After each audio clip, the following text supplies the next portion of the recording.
A decade and a half without so much as a handshake of appreciation. My name's Harvey Wilson, 51, head driver at High Ale Syndicate Freight based in Tulsa, Oklahoma, where I've worked since they were just starting out with 3 vehicles and a vision. Today, they operated 28 trucks, held contracts with many major Midwest distributors, and employed a new operations manager who had no understanding of dedication. When an investment company purchased High Ale last spring, I anticipated changes would come but never imagined they would begin with me. The newly appointed operations manager, Darren Kelly, possessed an MBA and fancy footwear, but had never experienced life inside a truck's cabin. He'd been scrutinizing my compensation for weeks, making remarks about outdated expenses during meetings. That morning, I had returned from a 3-day journey to Denver, right on schedule as usual, when Darren summoned me to his transparent walled office where termination documents were already printed, and my replacement, a recent driving school graduate, waited in the lounge. "We must optimize operations," Darren explained without making eye contact. "It's strictly business, just figures. Your salary is nearly twice what we can offer a newly hired driver." I acknowledged silently, offered no argument, didn't mention that Thompson Foods had been shipping exclusively through our company for 8 years because I assisted their dock manager relocate his mother's belongings when her nursing facility closed. I refrained from stating that Western Distributing had extended their contract 3 times because I consistently found ways to accommodate their urgent deliveries, even during holidays. 15 years of flawless safety records, never missing a delivery window, knowing every client personally. "Severance pay covers 2 weeks, Darren continued, sliding the paperwork across his desk. "Company protocol." I signed without reviewing, surrendered my keys, security badge, and company credit card, expressed gratitude for the opportunity. In the parking area, I remained in my pickup for nearly an hour, not feeling anger, just contemplating the clients who had become somewhat like friends over time, about the seasonal greeting cards I received from shipping managers across 6 states, about how this Darren failed to comprehend that in this industry, shipments moved through relationships as much as fuel. My phone vibrated with a text from Bill Thompson himself. "Heard what happened. Those corporate fools." Then another from Jerry at Western. "Is this true about your departure? Let's talk before you finalize any decisions." By the time I exited High Vale's property, 3 additional messages had arrived. I didn't respond immediately, just drove home and sat on my veranda watching the sunset color the sky orange across the Oklahoma plains. They had dismissed a driver but lost something considerably more valuable. I began working at High Vale when it consisted of just old man Jenkins and his son attempting to establish something meaningful. Jenkins taught me everything: navigating mountain passes during winter, communicating with clients, resolving problems on the road without calling for assistance. "The freight business isn't about vehicles," he would say. "It's about confidence." For 15 years, I had built that confidence 1 mile after another. When the massive ice storm struck Kansas City in 2016, I was the one who delivered medical supplies to 3 hospitals. When floods destroyed the main highway to Wichita, I discovered alternative routes. When Thompson Foods required emergency packaging following a warehouse fire, I drove continuously for 36 hours to fulfill their needs. My wife Elaine understood the routine. Sometimes I'd be absent for days, but always returned with stories. Our children grew up with me frequently on the road, but they never questioned whether I'd be present for significant events. I missed certain baseball games, certainly, but never a graduation or birthday celebration. When Jenkins sold the business 5 years ago, things began transforming gradually at first. New policies, increased documentation, reduced flexibility. The new management retained me because clients requested me specifically. "Send Harvey," they would request. "We know it will arrive if he's driving." Darren appeared 6 months earlier, fresh from a large logistics corporation in Chicago, and began discussing efficiency metrics and driver rotation. He couldn't comprehend why we allowed certain clients to establish their own delivery schedules, couldn't understand why Thompson Foods received preferential treatment. "They're not our largest account," he would debate during meetings. "No," I would clarify, "but they're our most faithful, been with us since the beginning." He would display that corporate smile. Loyalty doesn't appear on financial statements. I noticed the fractures forming, started hearing whispers about price increases for our oldest clients, observed how Darren hired drivers based on how cheaply they would work rather than their driving abilities, watched him reduce maintenance expenses. 3 weeks ago, I pulled him aside after he berated Dave, one of our finest mechanics, for wasting time on preventative maintenance. "You're going to drive away valuable employees," I cautioned him. Darren laughed. "Everyone can be replaced, Harvey. That's fundamental business." I didn't argue, just returned to my responsibilities, checking in with clients, completing my deliveries, keeping operations running while the foundation crumbled beneath us. Little did I realize I would be the first person they decided to substitute. After sitting on my porch for an hour, I finally examined those messages. Bill Thompson wanted to meet for coffee tomorrow. Jerry from Western Distributing inquired if I planned to drive for another company. Maria at Lakeland Foods simply sent a sequence of angry emojis followed by "call me." I went inside, prepared coffee, and sat at the kitchen table.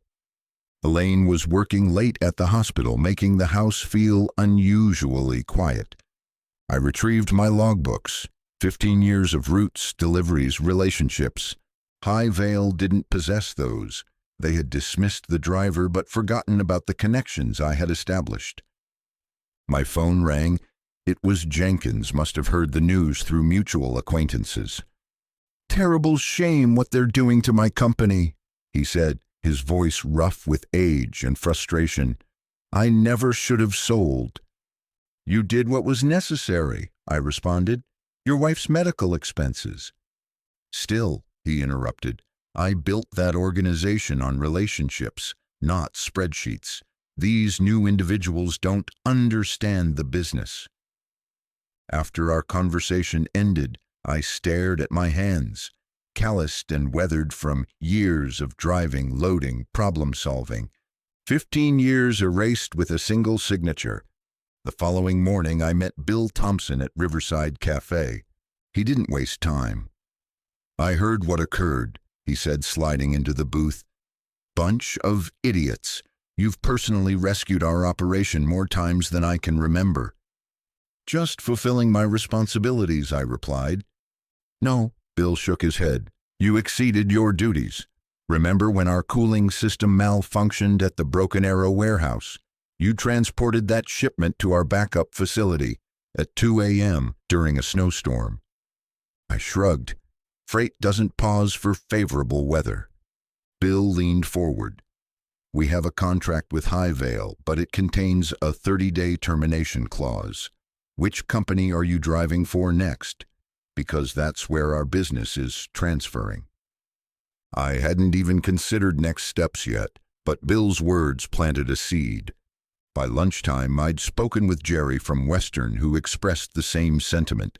By dinner, 3 more clients had reached out with similar messages.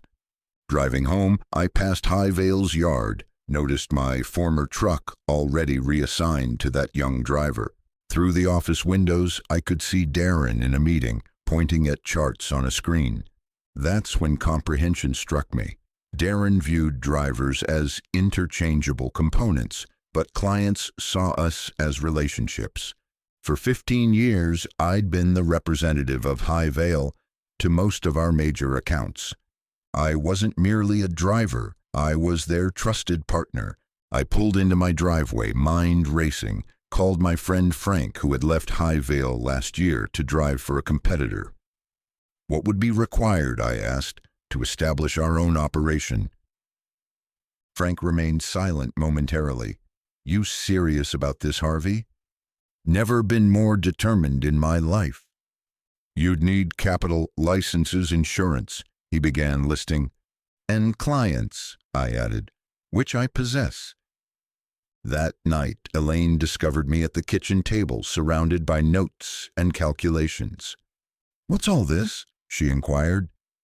I believe, I said slowly, I'm launching a freight company. 3 days after my termination, I returned to Highvale's office, not to plead for my position, I was beyond that, but to collect personal items from my locker and speak with several drivers I had mentored over the years. Darren spotted me in the break room talking with Doug and Alejandro, 2 drivers who had started under my guidance. His expression darkened as he approached. Harvey, this is private property, he stated. You cannot simply enter and disrupt operations.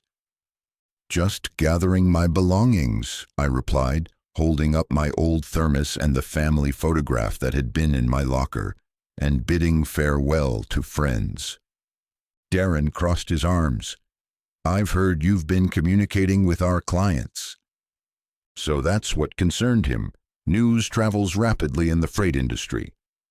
They contacted me, I corrected, to ask why I wasn't delivering their shipments anymore. Well, stop it, Darren snapped. Those are Highvale accounts.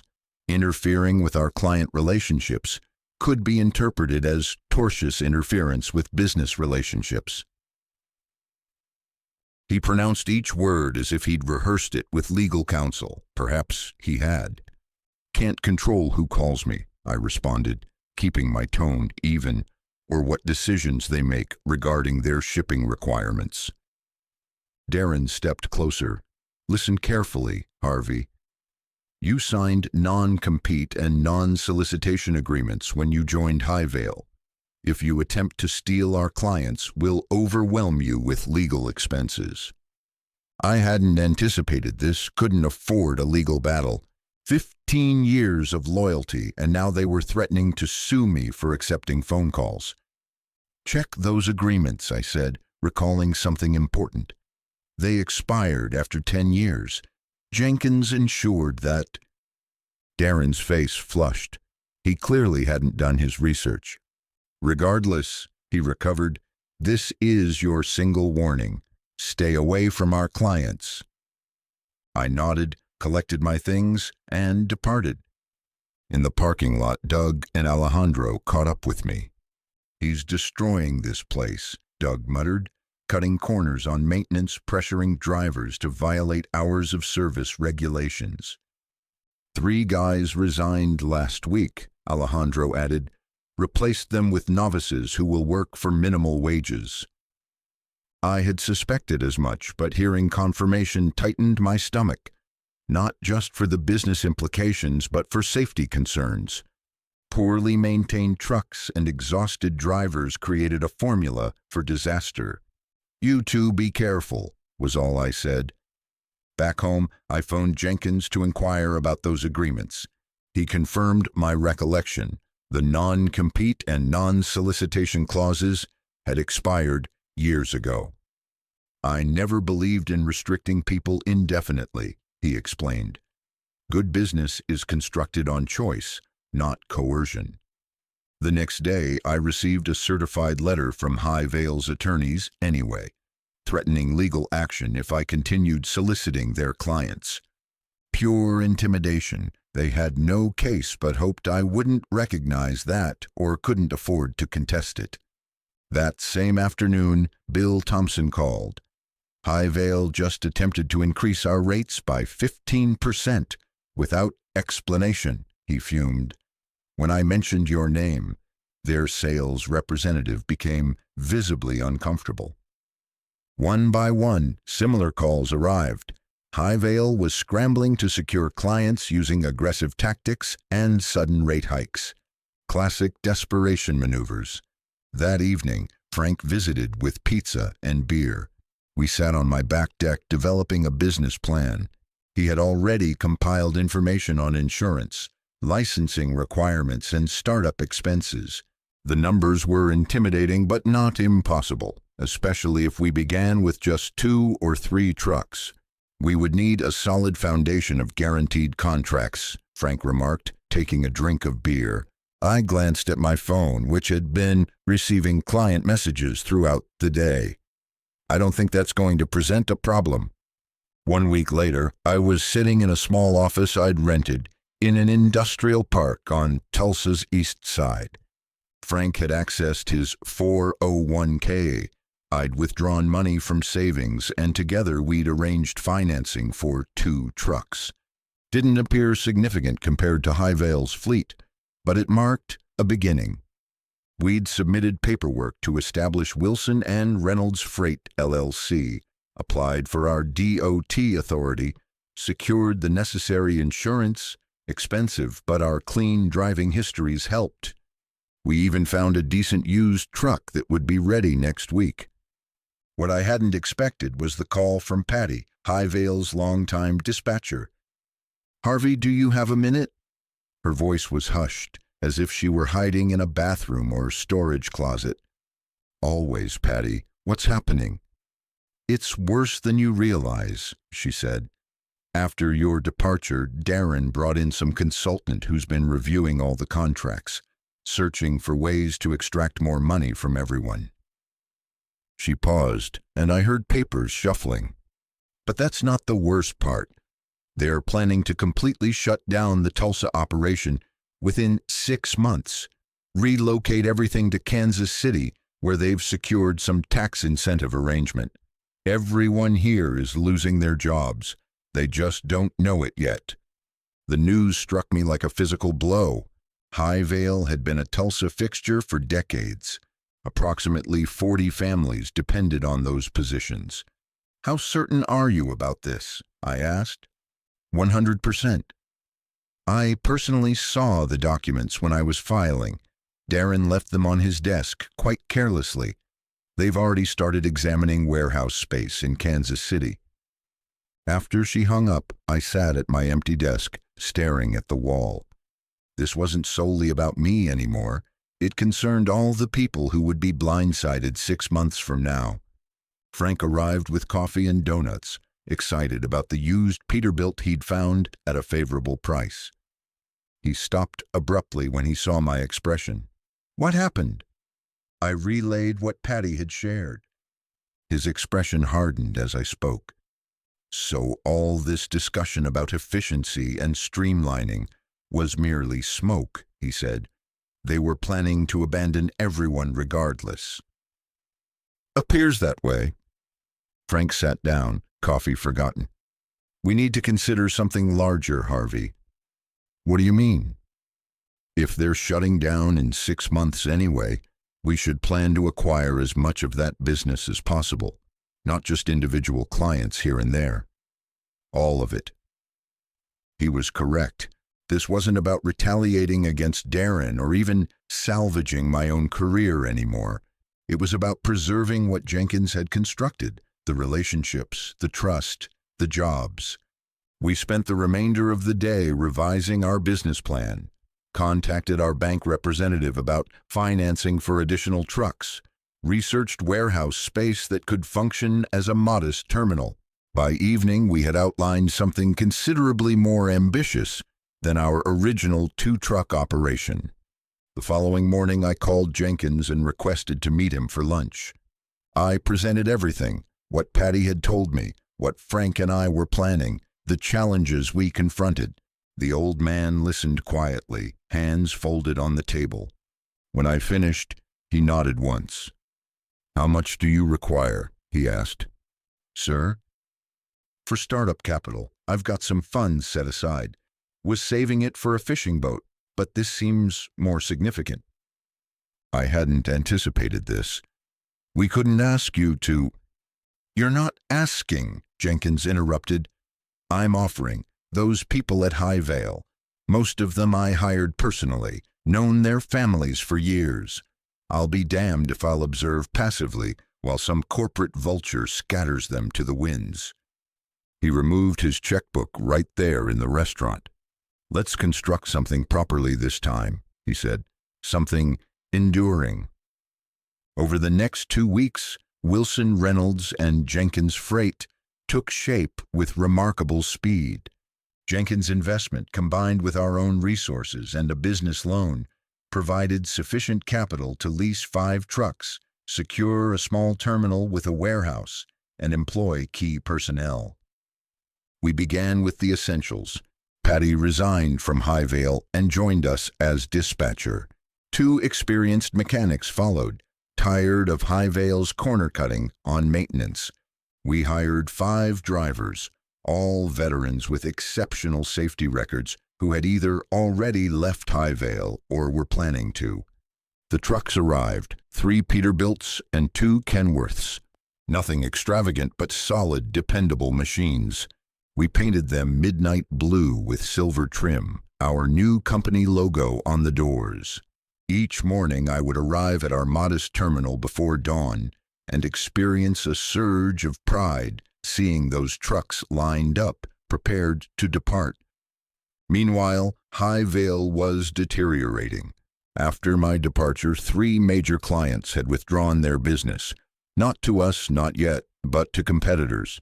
They had cited service concerns, but actually, they were simply waiting to determine if our new operation could manage their needs.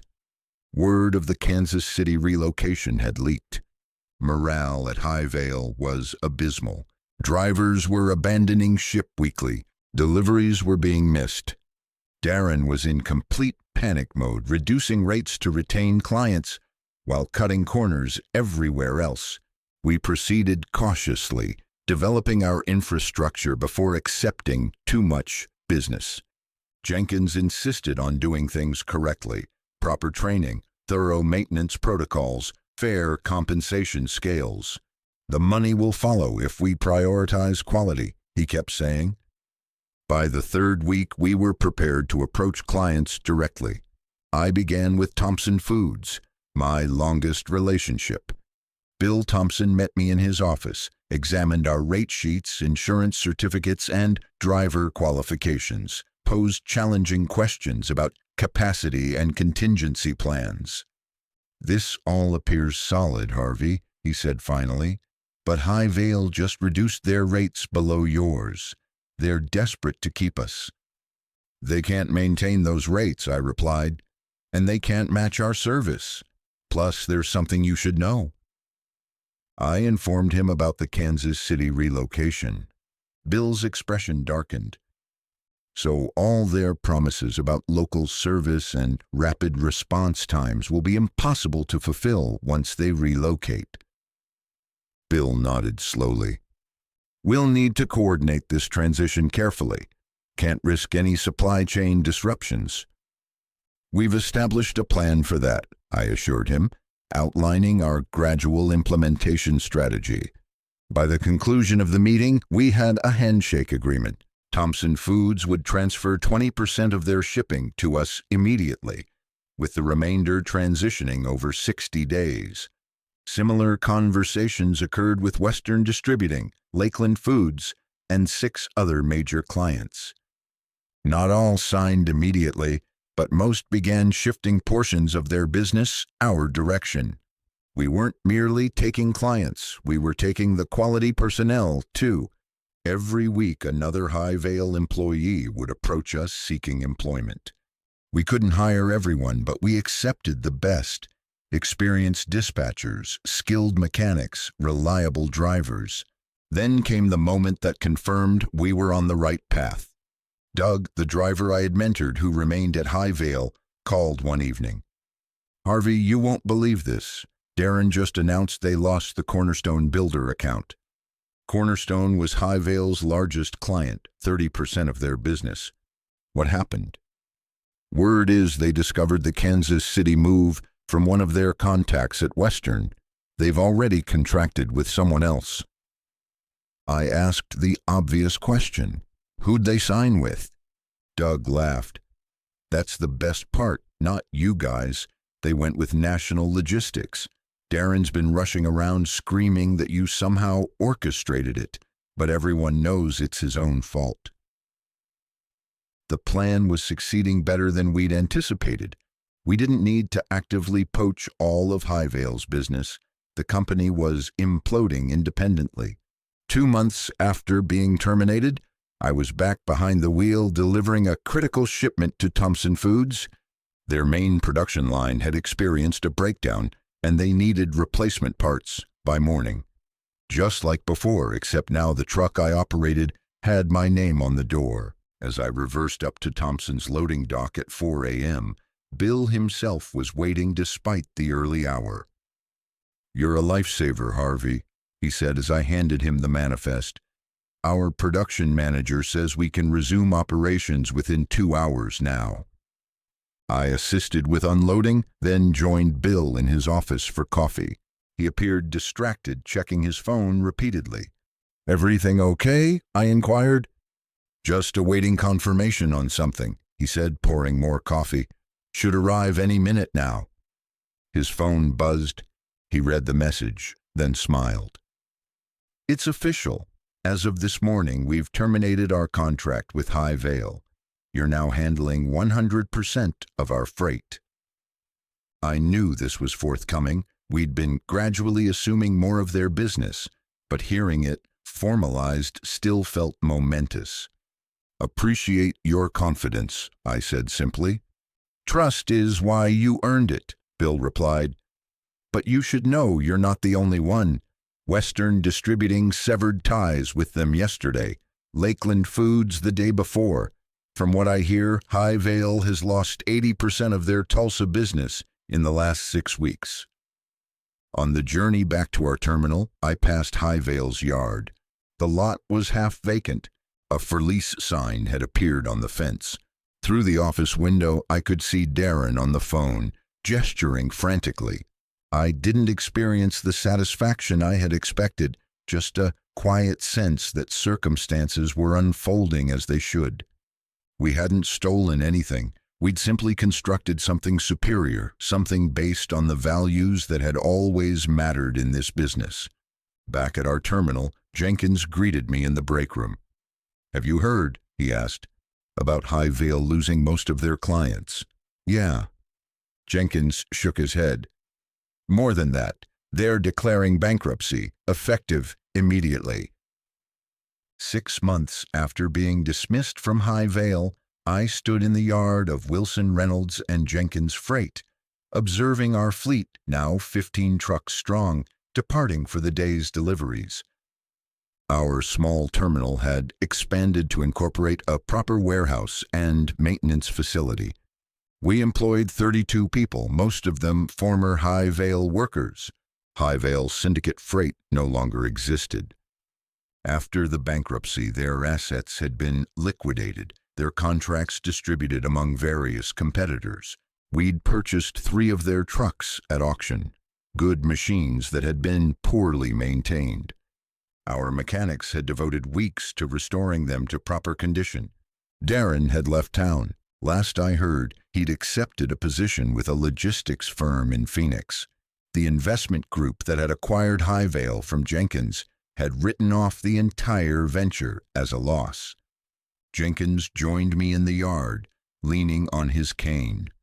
At 73, he wasn't actively managing daily operations, but he visited most mornings to share coffee with the drivers and offer his wisdom. "Never imagined I'd return to the freight business," he mused, watching a Peterbilt depart loaded with industrial equipment destined for Kansas City. "Having second thoughts?" I asked.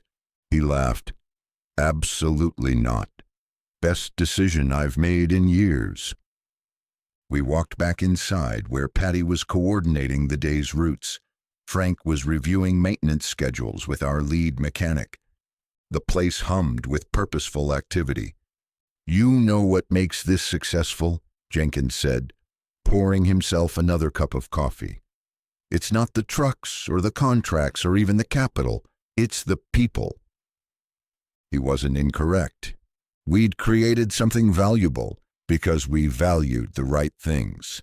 That afternoon, I took a rare day off, drove out to the lake with Elaine, sat on the dock with fishing poles, not particularly concerned if we caught anything. "Content?" she asked simply. I considered the question, watching the sun glint off the water. "Yes," I responded, "I am." Sometimes the long journey isn't about the distance traveled. It's about the return to what's essential.